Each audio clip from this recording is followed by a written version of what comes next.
기도하시겠습니다. 왕이신 하나님 감사합니다. 오늘도 우리에게 하나님의 크신 사랑과 은혜로 우리를 이 자리에 불러주시고 주의 말씀을 듣게 하시니 감사합니다. 성령 하나님 친히 말씀하셔서 우리가 주의 복된 진리를 깨달아 알을 수 있는 시간 될 수 있도록 인도하여 주시옵소서. 감사드리며 예수님의 이름으로 기도했습니다. 아멘. 우리 하나님 말씀 마태복음 6장 9절부터 13절입니다.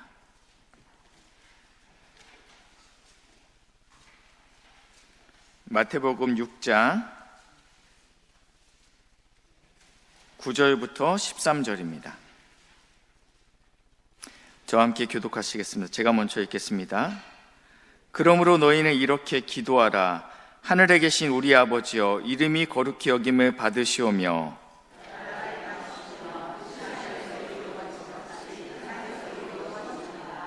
오늘 우리에게 일용할 양식을 주시옵고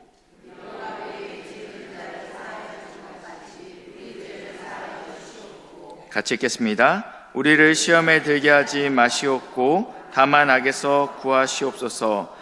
나라와 권세와 영광이 아버지께 영원히 있사옵나이다. 아멘. 네, 주기도문 9번째 시간. 오늘로 주기도문이 이제 마치게 됩니다. 제가 계산해 봤는데 제가 작년 10월 말에 첫 번째 주기도문 설교를 했고 6개월이 걸리더라고요. 네. 그래서 앞에 내용이 전혀 기억이 안 나실 것 같아요. 그렇죠? 예. 저도 가물가물합니다. 그래서 6월달 원고부터 시작해서 10월달 원고부터 시작해서 이렇게 하나씩 보면서 좀 정리를 했습니다. 그래서 처음부터 정리를 좀 하겠습니다.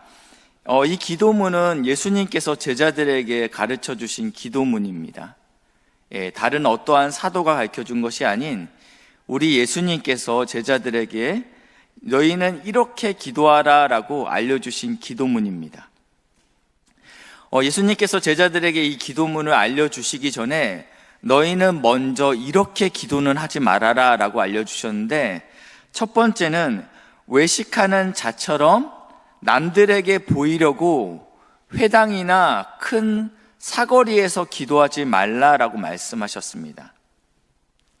두 번째는 이방인과 같이 중언부언하지 말아라, 똑같은 말을 계속 되풀이하지 말아라 라고 말씀했습니다. 왜냐하면 말을 많이 해야 너희 하나님께서 들으시는 분이 아니다 라고 말씀하십니다.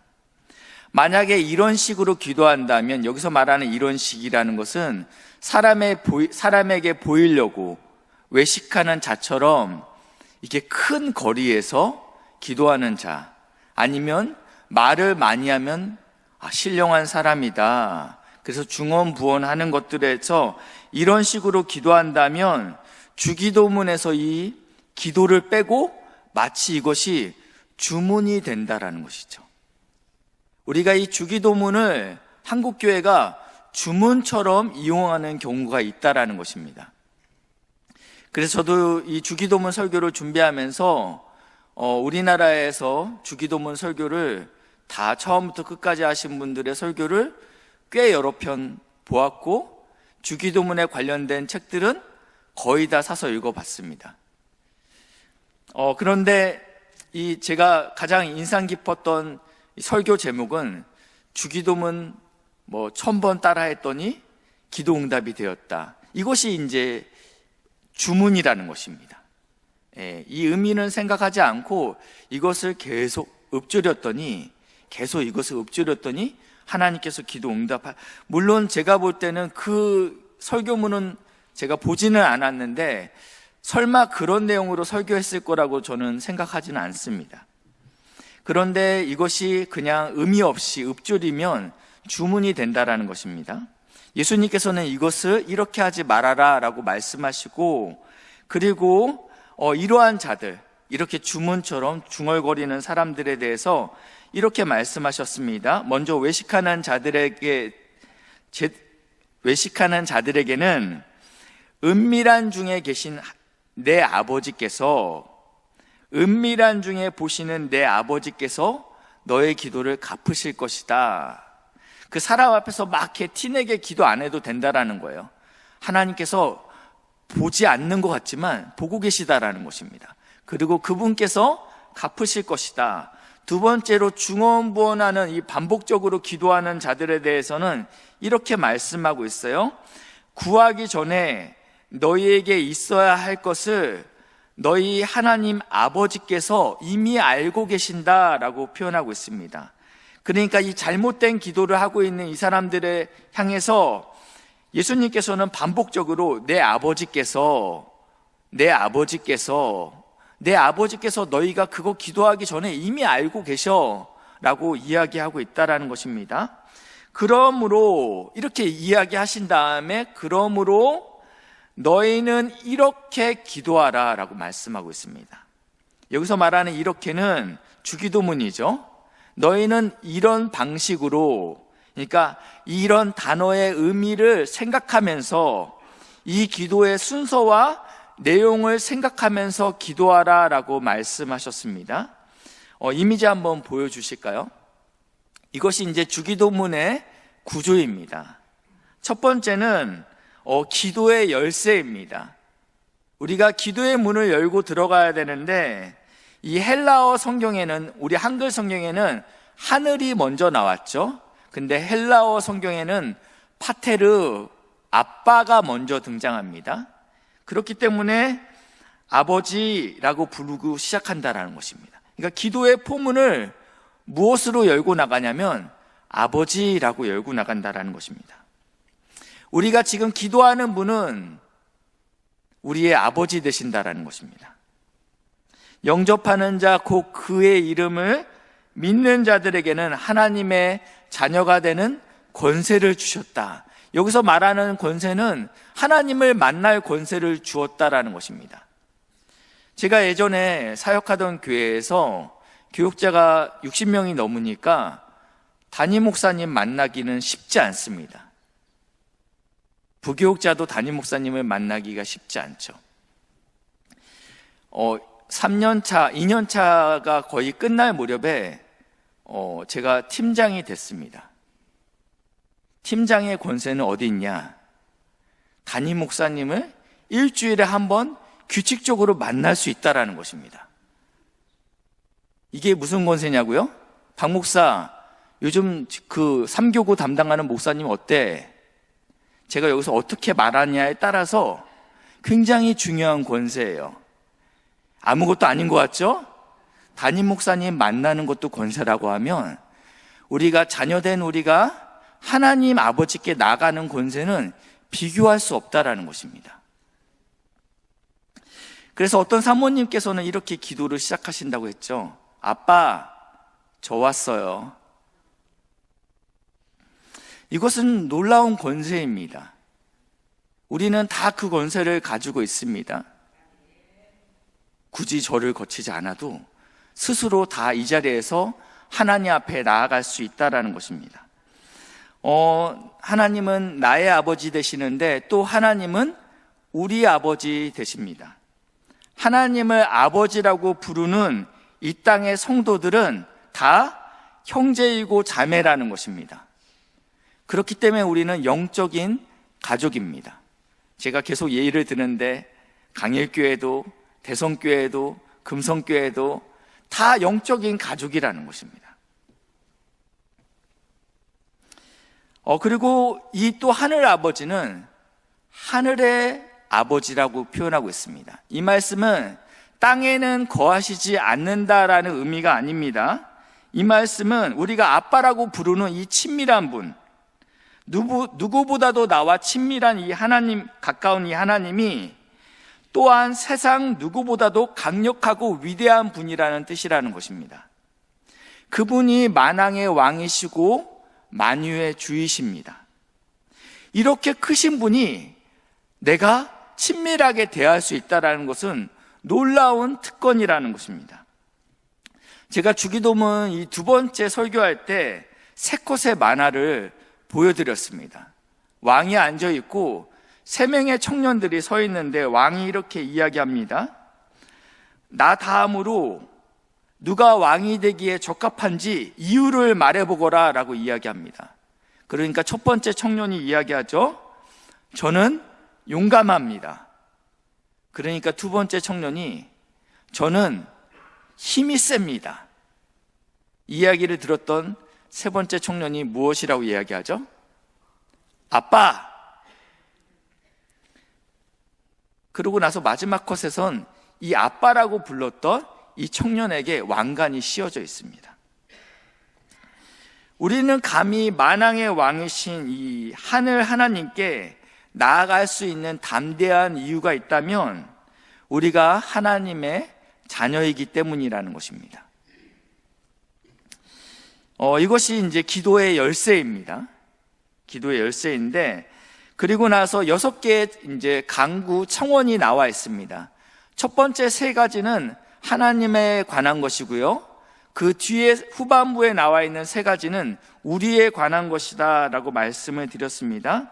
이 첫 번째 청원, 아버지의 이름을 거룩하게 하옵소서. 이 청원은 무엇입니까? 먼저 우리가 기도할 때 우선적으로 먼저 기도해야 될 것이 있다라는 것입니다. 우리는 구역 모임이나 또 여전도 모임 때 기도 제목을 나눕니다. 우리가 기도 제목을 나눌 때 가장 중요한 것, 가장 간절한 것을 먼저 기도 제목으로 내놓곤 합니다. 근데 예수님이 그러하셨다라는 것입니다. 예수님이 우리에게 기도를 가르쳐 주실 때 가장 첫 번째로 알려주신 기도가 바로 하나님의 이름이 거룩히 여김을 받으시옵소서라는 기도라는 것입니다. 이것이 예수님에게 있어서 가장 중요한 기도 제목이었다라는 것입니다. 두 번째 청원은 나라가 임하시옵소서. 예수님이 사역을 시작하면서 외쳤던 첫 번째 메시지는 회개하라, 하나님의 나라가 가까이 왔다.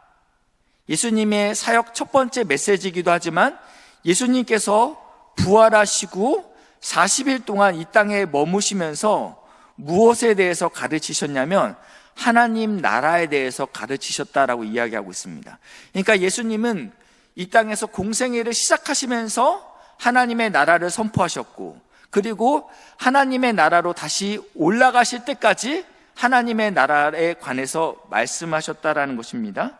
그러니까 이것은 굉장히 중요한 메시지죠. 그래서 제가 이 하나님의 나라에 대해서 2가지가 있다. 첫 번째는 우리가 죽어서 가는 하나님 나라, 그리고 이 땅에 임하는 하나님의 나라. 특별히 지금 오늘 여기서 강구하는 것은 이 땅에 임하는 하나님의 나라에 대해서 이야기하는 것입니다. 나라에게는 3가지 요소가 있다고 했습니다. 첫 번째는 주권, 두 번째는 백성, 세 번째는 영토가 있어야 된다고 했습니다. 이 하나님 나라의 주권은 우리에게 있지 않습니다. 민주주의가 아닙니다. 하나님 나라의 주권은 왕에게 있습니다. 여기서 말하는 왕은 하나님을 왕이라고 이야기합니다. 하나님께서 통치하는 나라가 하나님 나라입니다. 그리고 하나님 나라의 백성은 누구입니까? 하나님의 통치를 받아들이는 자들이 성도인 하나님의 백성입니다. 내가 교회를 다니고 있지만 하나님의 통치를 받아들이지 않으면 죄송하지만 하나님 나라 백성은 아닌 것이죠. 신성교회 성도일 수는 있어도, 신성교회 교인일 수는 있어도 하나님 나라 백성은 아닐 수 있다는 것입니다. 왜냐하면 나의 주권자가 누구냐라는 고백을 명확히 해야지 하나님의 백성이 되는 것입니다. 세 번째는 영토인데 이것은 공간적인 개념이 아닙니다. 제가 예로 미국 대사관 예를 드렸습니다. 지금 중국과 미국이 굉장히 껄끄럽습니다. 그런데 이 미국 대사관이 중국에 있는 미국 대사관이 그 땅은 분명히 영토적으로는 공간적으로는 중국에 있지만 이 미국 대사관은 누구의 통치를 받냐면 트럼프의 통치를 받죠. 그렇기 때문에 그곳만큼은 미국이라고 이야기합니다. 마찬가지로 우리가 머무는 땅, 하나님의 통치를 받는 백성들이 모인 곳은 그곳이 바로 하나님의 나라라는 것입니다. 그러니까 우리가 나라가 임하시옵소서 이 기도는 어떠한 다른 장소를 구하는 것이 아니라 다른 질서를 구하는 기도라는 것입니다. 다시 한번 말씀드립니다. 나라가 임하시옵소서 하는 기도는요, 다른 장소를 구하는 기도가 아니고 다른 질서를 구하는 기도라는 것입니다. 찬송가 438장이 이 하나님 나라에 대해서 잘 설명하고 있습니다. 높은 산이 거친 들이 초막이나 궁궐이나 내 주 예수 모신 곳이 그 어디나 하늘나라. 여기서 말하고 있는 내 주 예수가 통치하는 곳, 예수님이 내 삶의 주인이 되신 곳인 그곳이 초막일지라도, 그곳이 궁궐일지라도 그곳이 하늘나라다라고 이야기하고 있다는 것입니다. 세 번째 청원은요, 아버지의 뜻이 이 땅에서도 이루어지게 하옵소서. 하늘에서는 하나님의 뜻이 그냥 과감 없이 명확하게 이루어지고 있습니다. 그런데 이 땅에서는 그 하나님의 뜻이 어그러져요. 왜곡되고 있습니다. 그렇기 때문에 이 기도를 하는 것입니다. 이 기도를 했던 분이 누구시죠? 바로 예수님이십니다. 겟세마네, 오늘 찬양하셨는데요, 겟세마네 동산에서 지금 예수님께서 기도하시는데 무슨 기도를 하냐면 내 원대로 마옵시고 아버지의 원대로 해달라라는 기도를 하고 있다라는 것입니다. 지금 앞에 나와 있는 이 세 가지 청원, 1번부터 3번의 청원에 이 기도를 드리는 자들의 결론적인 고백들이 있습니다.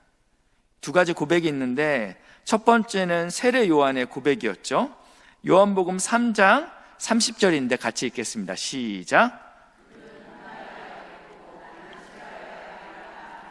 아멘.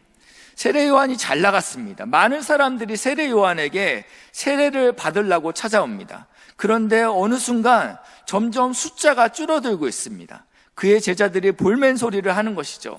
당신이 메시아라고 얘기했던 그 사람한테 다 갔습니다 라고 이야기할 때 그때 했던 고백이 이 고백입니다. 내 나라는, 내 영광은, 내 이름은 세해야 하고 오직 그분의 나라와 그분의 이름과 그분의 뜻과 그분의 영광이 높아져야 된다. 이 고백, 이 앞에 있는 세 가지 청원을 하는 사람의 이 종국의 고백은 이 고백이 돼야 된다는 것입니다.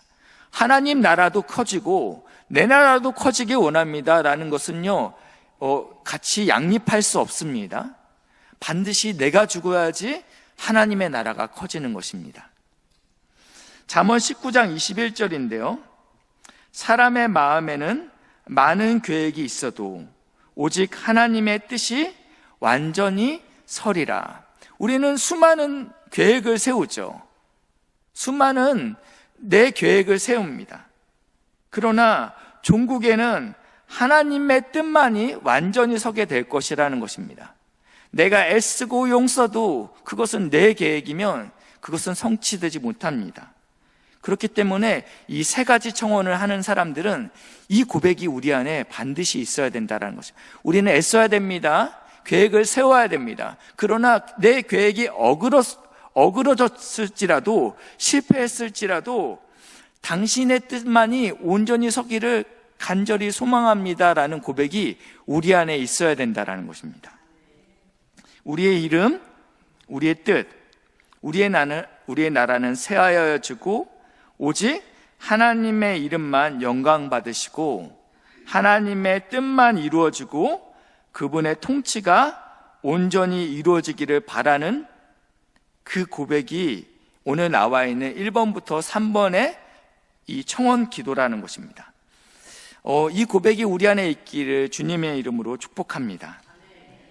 이렇게 그분의 뜻, 그분의 나라와 그분의 이름이 하늘에서 이룬 것 같이 이 땅에서 우리 삶 가운데 성취되기 위해서 우리는 복잡한 삶이 아닌 단순한 삶을 살아야 된다라고 말씀을 드렸는데요.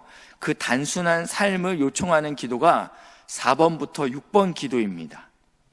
무엇이 단순한 것입니까? 이 네 번째 청원인데요. 일용할 양식을 구하는 것이 단순한 삶을 살기 위한 가장 첫 번째 간구라는 것입니다. 이 기도는 무슨 기도냐면요, 하나님께서, 나의 아버지 되신 하나님께서 오늘의 양식, 그러니까 당장 내가 먹고 살아야 될 오늘의 양식을 책임지시겠다라는 것입니다. 그렇기 때문에 아들 된 저희는 내일의 양식을 미리 걱정하지 않겠다라는 기도가 이 일용할 양식을 구하는 기도라는 것입니다. 왜냐하면 우리 아버지께서 내일을 걱정하지 않는다라는 것입니다. 만약에 여러분에게 자녀가 있으신데 이 자녀가 아침을 먹으면서 혹시 엄마가 내일 밥을 안 차려주면 어떡하지? 라는 걱정을 하고 있다면, 심각하게 걱정하고 있다면 그것은 좀 문제가 있는 것이죠. 아들에게 문제가 있든지, 그런 생각을 먹게 만든 부모에게 문제가 있든지요. 그런데 우리의 아버지 되신 하나님께서 내일 일을 걱정하지 말라라고 우리에게 말씀하고 있다라는 것입니다. 그분께서 책임지시겠다라는 것입니다. 만약에 그것이 내게 필요하다면 채우시는 분도 하나님이다라고 말씀하고 있습니다. 문제는 무엇이냐면 필요 이상의 탐심이 문제입니다. 오늘 하나님께서 채우셨는데 내일을 걱정하는 그 탐심이 문제라는 것입니다. 이 탐심이 우리를 어떻게 만드냐면 불안하게 만듭니다. 하나님을 신뢰하지 못하게 만듭니다. 그렇게 되면 어떻게 됩니까? 하나님의 이름과 그의 나라와 그의 뜻에 집중하지 못하는 삶을 살게 된다라는 것입니다. 복잡해지는 것이죠. 복잡해지는 것이죠. 이 특별히 오늘의 양식은 나에게만 필요한 것이 아닙니다. 여기서 오늘 우리에게 일용할 양식을 달라라고 기도하고 있다는 것입니다. 나에게 필요한 양식을 구하는 것이 아니라 우리에게 필요할 일용할 양식을 주옵시고, 예수님은 제자들에게 이렇게 말씀하시죠. 너희가 먹을 것을 주어라 라고 말씀합니다. 만일 우리에게 오늘 일용할 양식이 있다면, 그러면 이 기도는 우리에게 필요 없는 기도가 아니라 이제는 나는 오늘 먹을 양식이 있는데 이 기도는 나에게는 필요 없어요. 사실은 저는 내일 먹을 양식도 있어요. 그러니까 이 기도는 제게 의미 없습니다 라는 것이 아니고, 이러한 사람은 오늘의 양식을 구하는 다른 이들의 기도에 응답이 되어주라는 명령이라는 것입니다. 다시 한번 말씀드립니다. 오늘의 양식을 구하는 다른 이들의 기도에 응답이 되어달라는 것입니다. 우리의 양식을 다른 사람들에게, 당장 오늘의 양식이 없어서 하늘 아버지께, 나의 형제 자매죠, 나의 하나님 저에게 오늘의 양식을 주옵소서라고 기도하고 있는 이 형제 자매에게 우리가 기도의 응답이 되어라는 명령이라는 것입니다. 우리가 만약에 이렇게 할 때, 우리의 양식을 나눠줄 때 어떻게 됩니까? 먼저 하나님의 이름이 거룩히 여김을 받게 됩니다. 그리고 이 나눔을 통해서 우리 안에 하나님의 나라가 임하게 됩니다. 왜냐하면 하나님의 통치 원리가 우리 안에 임하게 됐기 때문입니다. 또한 하나님이 기뻐하시는 뜻이 성취하게 됩니다. 그러니까 이 주기도문은 통합적인 기도죠. 이게 다 따로따로 노는 것이 아니고 이것이 다 연결되었다라는 것입니다. 이 다섯 번째 청원은 무엇이냐면요, 용서하는 삶을 살아야 된다라는 것입니다. 우리 삶 가운데 하나님의 나라와 하나님의 뜻이 이루어지기 위해서는 반드시 우리는 용서하는 삶을 살아야 된다라는 것입니다. 우리 안에 용서치 못할, 이렇게 원수 갚는 일에 이렇게 얽매여 있다면 우리는 하나님 나라의 뜻에 합당한 삶을 살기에는 어렵습니다. 왜냐하면 이것은 믿음의 경주를 방해하는 것들이기 때문입니다. 히브리서 12장 1절 말씀인데요, 우리 같이 읽겠습니다. 시작.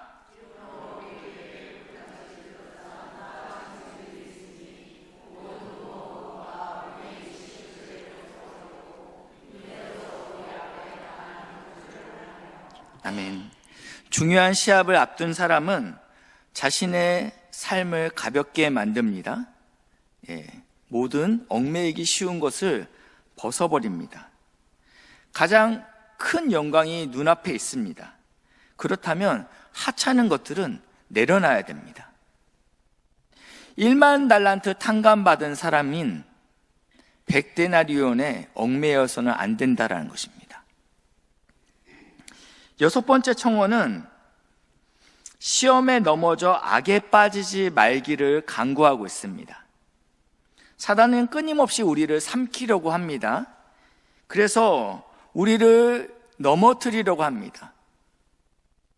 사명을 망각하게 만들려고 하는 것이죠. 근데 우리는 유혹에 연약하죠. 우리는 삼손과 같이 사명을 망각하고 여인의 품에서 자신의 머리카락이 잘려도 잘린지 모를 정도로 그렇게 무딘 게 우리다라는 것입니다. 그렇기 때문에 우리는 하나님께 도움을 요청해야 된다라는 것입니다.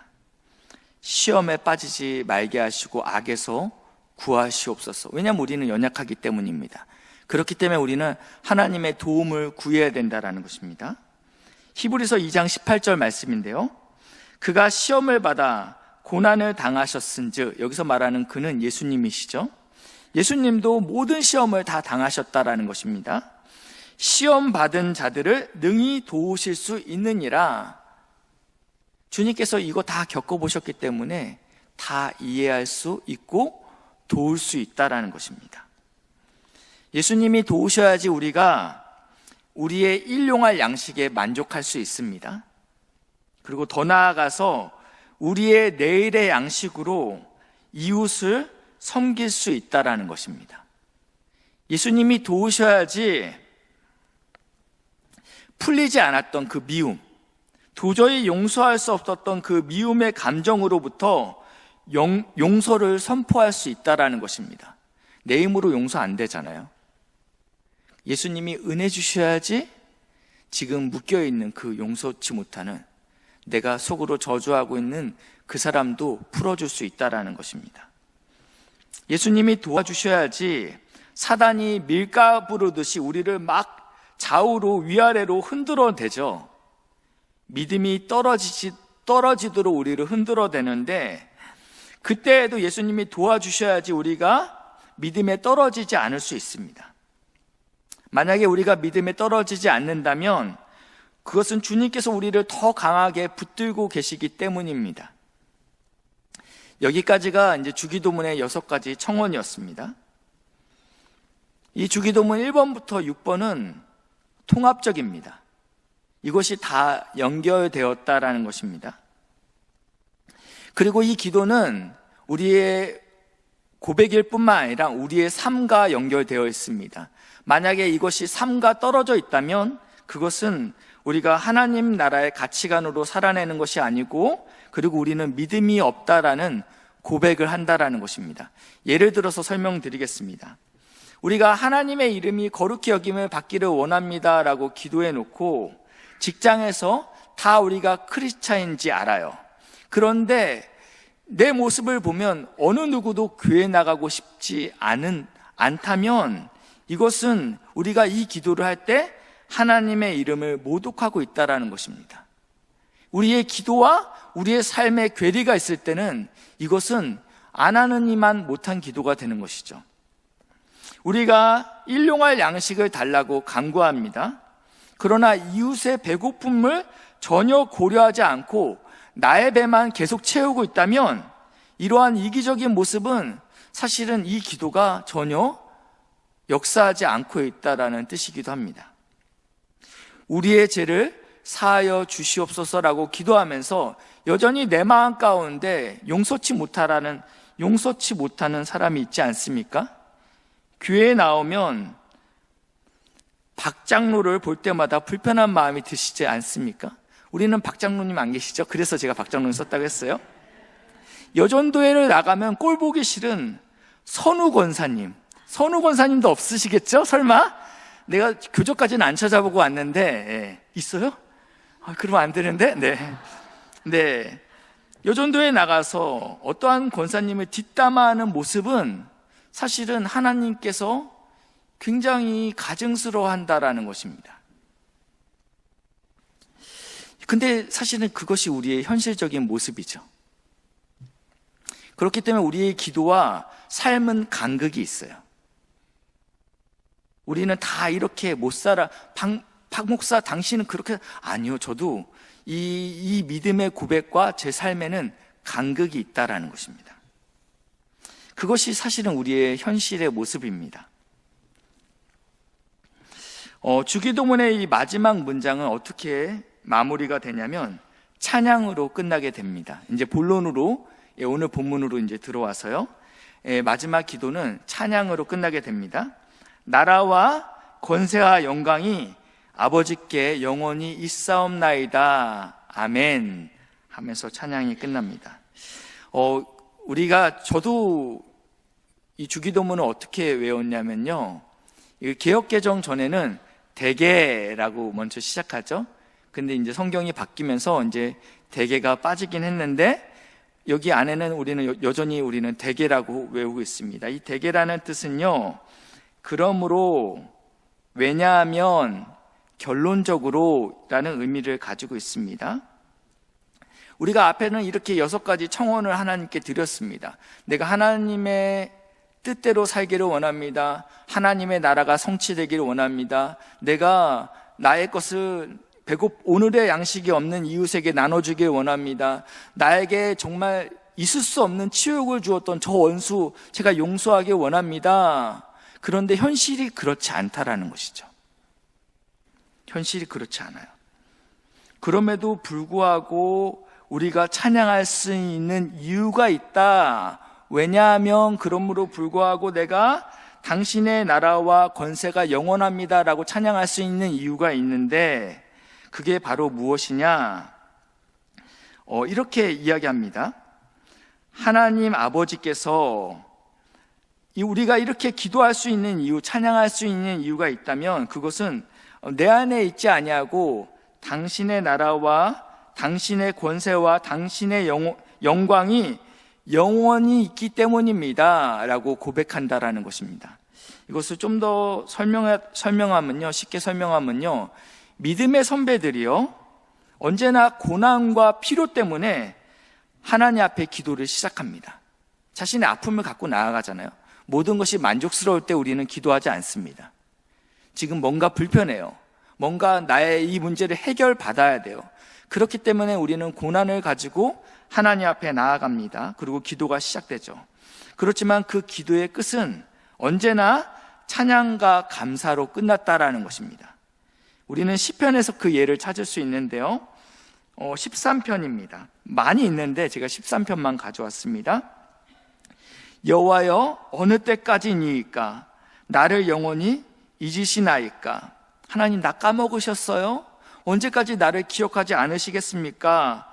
주의 얼굴을 나에게서 어느 때까지 숨기시겠나이까. 내가 아무리 하나님을 불렀는데 하나님이 대답하지 않으세요.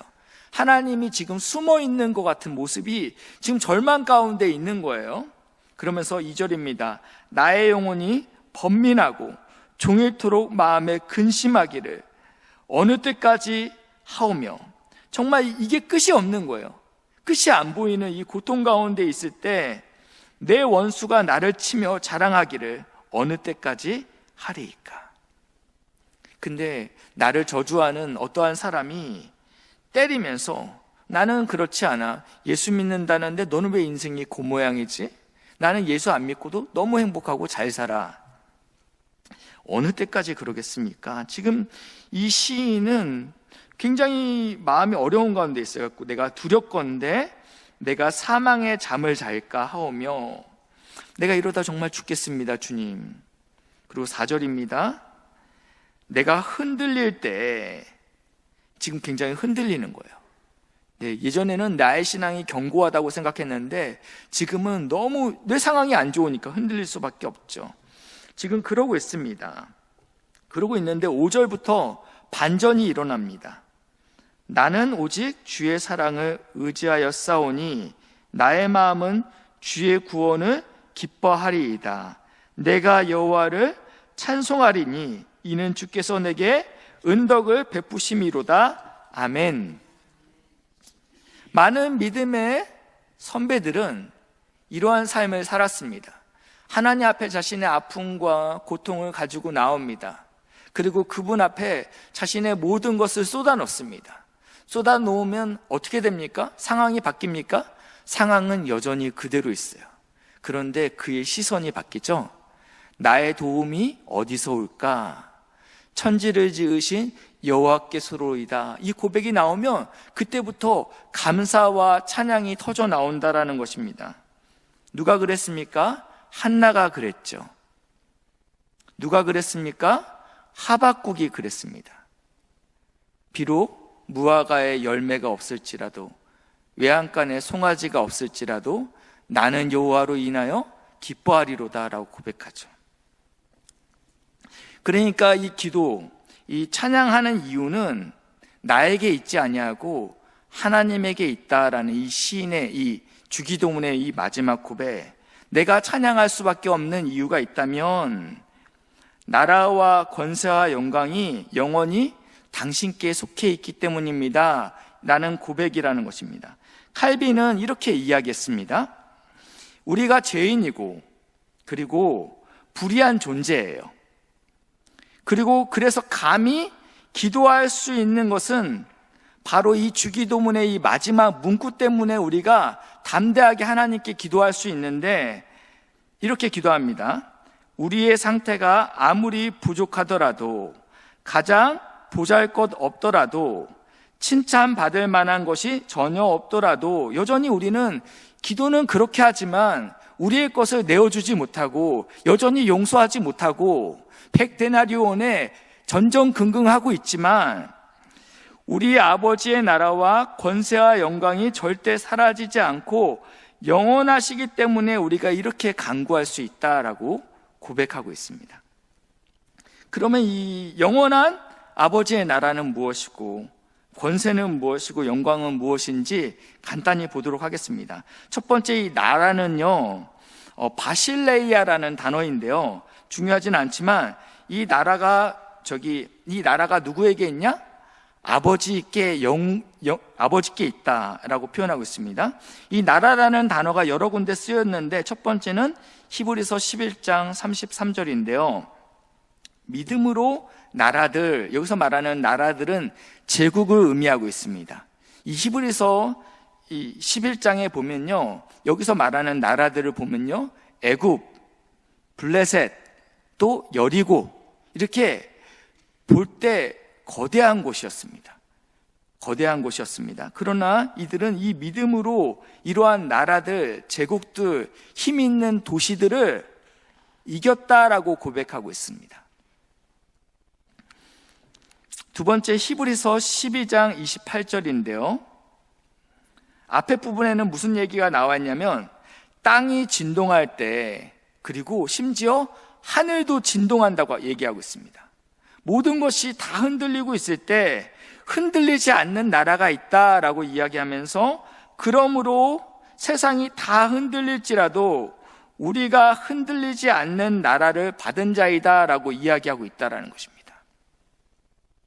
그리고 계시록 11장 15절인데요. 이것은 같이 읽겠습니다. 시작.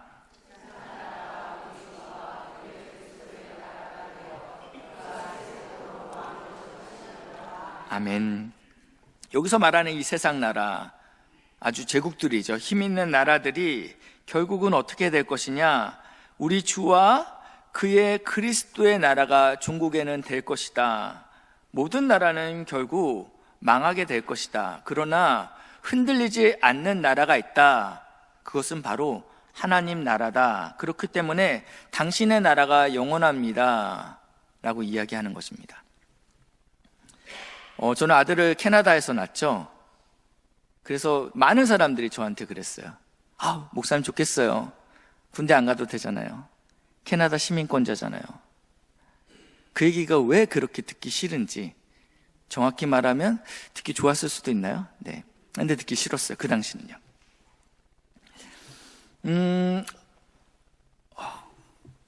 나는 우리 아들이 진심으로, 그 당시는 진심으로 우리 아들이 하나님의 나라 시민권자였으면 좋겠다라는 마음이 있었어요. 그래서 하나잖아요.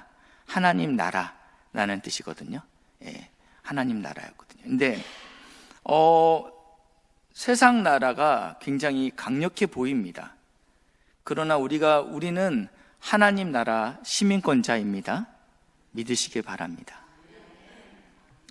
그 나라가 영원합니다. 다른 나라는 종국에는 흔들리고 망하게 될 것입니다. 그러나 하나님 나라에는 소망이 있습니다. 바라기는 여기에 우리 중등부 아이들이 많이 나왔어요. 귀하죠, 그렇죠? 네, 우리 송이가 막 손을 흔들어 주는데, 그렇죠? 네. 집이 김포인데 어떻게 가려고 하는지. 네. 우리 사랑하는 귀한 청년들과 우리 자녀들이 하나님 나라 백성 되기를 주님의 이름으로 축복합니다. 두 번째는 권세가 아버지께 영원히 있다라고 얘기합니다. 이 권세는 두나미스인데 이게 여기서 나온 단어가 다이너마이트가 여기서 나왔습니다. 그러니까 파워, 힘이라는 단어를 기본적으로 갖고 있어요. 그 당시에 권세자라고 하면 로마의 황제밖에 없습니다. 왜냐하면 로마의 황제가 전 세계를 호령했기 때문입니다.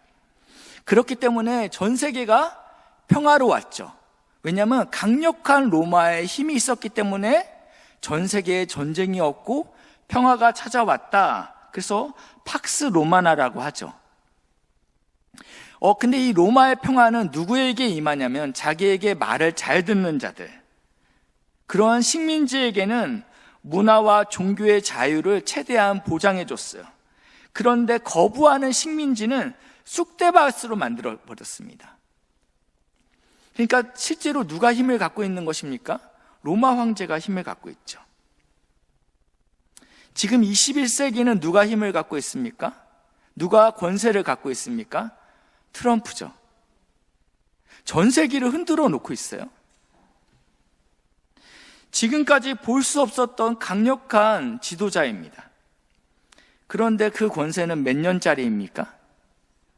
4년입니다. 그 권세는 4년짜리 권세예요. 그것도 하나님께서 호흡을 붙여놔야지 4년짜리 권세예요. 영원한 권세는 오직 하나님께만 있다라는 고백이 지금 이 고백입니다. 그렇죠? 힘은 있습니다. 조금 더 있을 수 있고 덜 있을 수 있고 20년 할 수 있고 4년 할 수 있고 1년 할 수 있고 다 각자 권세가 있어요. 그렇지만 영원한 권세는 없어요. 영원한 권세는 오직 하나님 한 분 외에는 없다라는 고백이 그렇기 때문에 우리가 찬양할 수 있다라는 것입니다. 세 번째, 아버지께 영광이 영원히 있다라고 이야기하고 있는데 이 권세와 마찬가지로 이 홀로 영원한 영광을 받으실 분은 한 분 하나님밖에 없습니다. 각국의 정상들이 트럼프 만나겠다고 지금 다 찾아가고 있어요. 잘 보이려고 해요. 얼마나 영광스러워요. 그렇죠? 4년짜리 영광이에요. 4년짜리.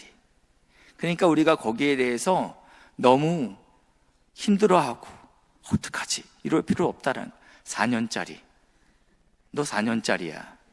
영원한 영광과 영원한 권세는 내 아버지 하나님 한 분이야. 그게 우리의 고백이라는 것입니다. 그리고 나서 이 찬양으로 했던 이 고백의 마지막 한 단어로 마치는데 바로 아멘입니다. 우리가 아멘은 언제 씁니까? 어떠한 것에 동의할 때 쓰죠. 설교를 들을 때 그 말씀에 내가 동의합니다. 그리고 아니면 진실로 그렇게 되기를 소망합니다 할 때 우리는 아멘을 씁니다.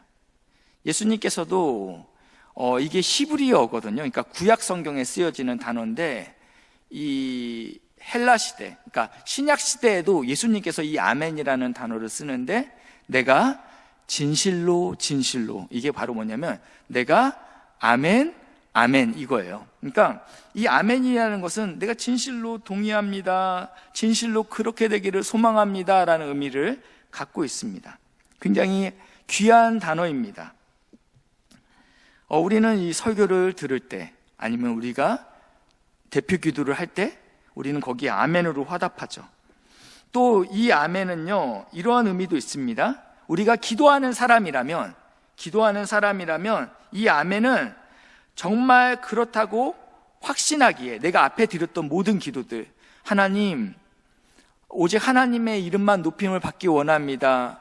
당신의 뜻만 이루어지기를 소망하고 내 나라는 내 뜻은 망하기를 원합니다. 하나님, 내가 일용할 양식을 주십시오. 저는 내일의 양식은 내가 풍족히 하나님 은혜 주셨는데 이것은 오늘의 양식이 필요한 나의 이웃에게 나누겠습니다.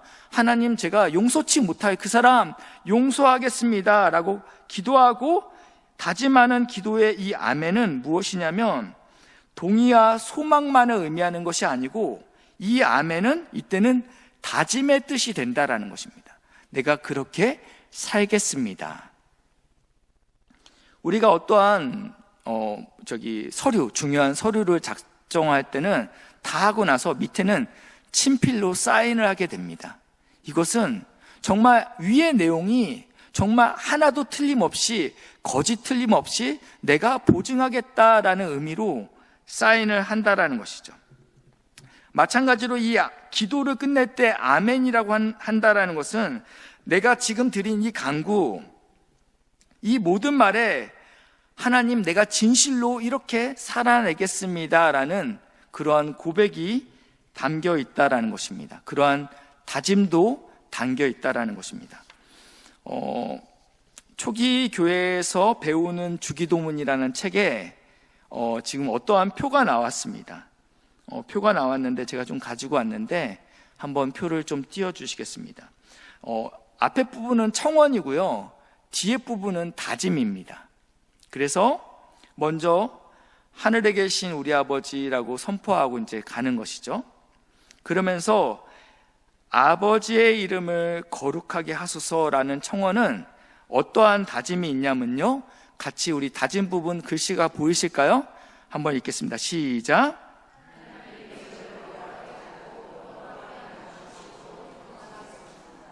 우리가 기도할 때 이러한 다짐이 우리 안에 있다라는 것입니다. 그리고 두 번째 청원입니다. 아버지의 나라가 오게 하소서. 다짐 읽겠습니다. 시작.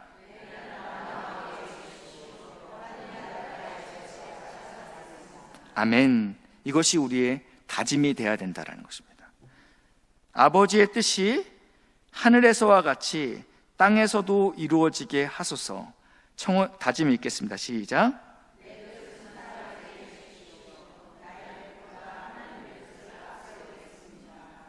네, 우리가 기도하면서 이런 각오, 이런 다짐도 같이 해야 된다는 것이고요. 두 번째 페이지인데요, 이번에는 우리의 청원이죠. 오늘 우리에게 일용할 양식을 주소서. 읽겠습니다. 시작.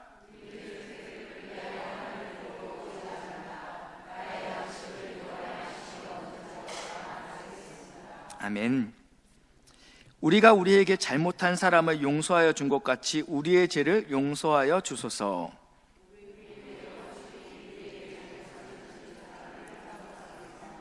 아멘. 우리를 시험에 빠지지 않게 하시고 악에서 구하소서.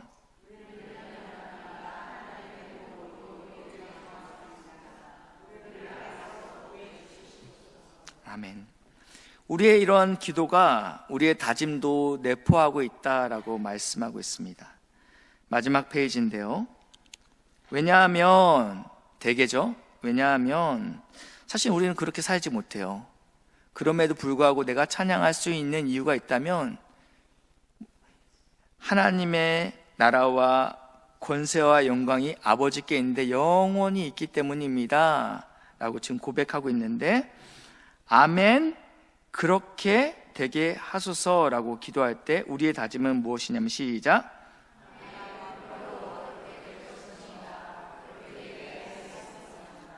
그것이 우리의 다짐이라는 것입니다.